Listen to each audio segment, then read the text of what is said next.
अस्सलाम वालेकुम। लाखों करोड़ों दरूदो सलाम हज़रत मोहम्मद सल्लल्लाहु अलैहि वसल्लम पर और उनकी आल पर। पाकिस्तान फर्स्ट न्यूज़ के साथ मैं हूं मलिक आदिल शहजाद। नाजरीन, आज हम बात करेंगे तख्ते लाहौर के बारे में। आज तख्ते लाहौर हर ज़बान पे ज़द आम है, हर तरफ तख्ते लाहौर की बातें हो रही हैं। नाजरीन, थोड़ी देर कबल, सबसे पहले तो मैं बात करूंगा, थोड़ी देर कबल चौधरी मोनस इलाही साहब का एक ट्वीट भी सामने आया। उन्होंने राना सनाउल्लाह साहब को मुखातब करते हुए क्या कहा, मैं आपको पढ़ के भी सुना देता हूँ।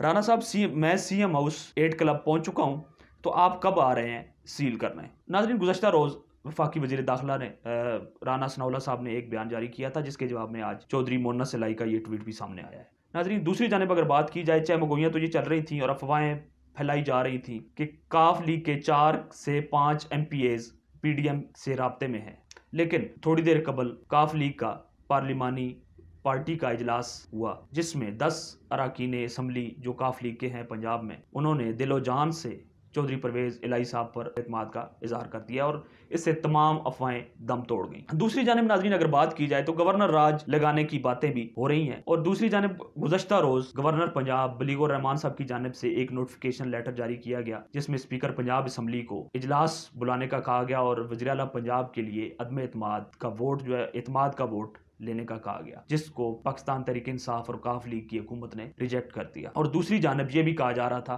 कि आज शाम तक अगर वज़ीर आला पंजाब एतमाद का वोट नहीं लेते तो गवर्नर पंजाब बलीगुर रहमान साहब एक नोटिफिकेशन जारी करेंगे, जिसके तहत वज़ीर आला पंजाब जनाब चौधरी परवेज इलाही साहब वज़ीर आला नहीं रहेंगे और उनको डी नोटिफाई कर दिया जाएगा। मेरी इतलात के मुताबिक ऐसा कोई गवर्नर के पास इख्तियार नहीं है। तो लेकिन अभी तक मैं जब ये प्रोग्राम रिकॉर्ड कर रहा हूँ, तकरीबन रात के इस वक्त 10:30 बज रहे हैं, लेकिन अभी तक कोई नोटिफिकेशन सामने नहीं आया और कोई अभी तक वाज़ेह सूरत हाल सामने नहीं आई। शायद मेरे प्रोग्राम अपलोड होने तक सूरत हाल वाज़ेह हो जाएगी, लेकिन अभी तक कोई सूरत हाल वाज़ेह नहीं हुई। पंजाब असम्बली के बाहर कंटेनर्स लगा दिए गए हैं और तमाम सिक्योरिटी के इदारे वो इससे लातल्की का इज़हार भी कर रहे हैं कि हमें नहीं मालूम कि किसके कहने पे और किसने लगाए हैं कंटेनर्स। तो नाजरीन, ये सारी सूरत हाल आपके सामने है और ये सियासी जंग पंजाब और वफाक के दरमियान जो है शिद्दत से जारी है। और दूसरी जानिब अगर बात करें, साबिक सदर आसिफ अली जरदारी साहब ने भी 4 से 5 रोज से लाहौर में डेरे डाले हैं। और नाजरीन, साबिक सदर आसिफ अली जरदारी साहब को सियासत में जोड़ तोड़ का माहिर भी कहा जाता है। इसमें कोई शक नहीं है कि वो सियासी जोड़ तोड़ करने के माहिर हैं, लेकिन अब सूरत हाल नाजरीन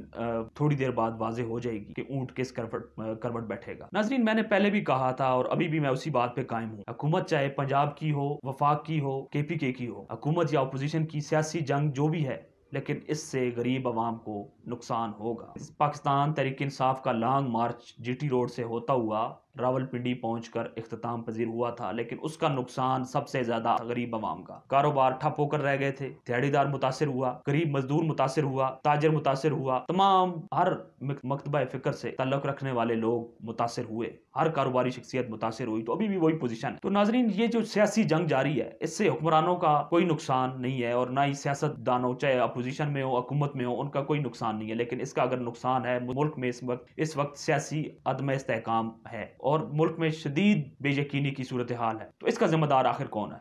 अब सवाल यह है कि मुल्क के इदारों को भी इसमें अपना किरदार अदा करना होगा या करेंगे। तो नाजरीन, अगर हम बात करें पिछले टेन्योर में सरदार उस्मान बुज़दार साहब थे वज़ीर आला पंजाब, उसके बाद वज़ीर आला पंजाब हमजा शहबाज शरीफ आए, उसके बाद फिर चौधरी परवेज इलाही साहब, अभी फिर इनको तब्दील करने की बातें जो है वो सारी चल रही हैं। तो इससे सब आवाम का कोई फायदा नहीं है, आवाम का नुकसान है। और मैंने पहले भी कहा था और अभी भी उसी बात पे कायम हूँ कि इसमें गरीब आवाम का नुकसान है। हुकूमत को चाहिए खुदारा गरीब आवाम के मसाइल की तरफ तवज्जो दें, ना कि अपने सियासी खेल की तरफ। नाजरीन, अगले प्रोग्राम तक मलिक आदिल शहजाद को इजाज़त दीजिए। अल्लाह हाफ़िज़।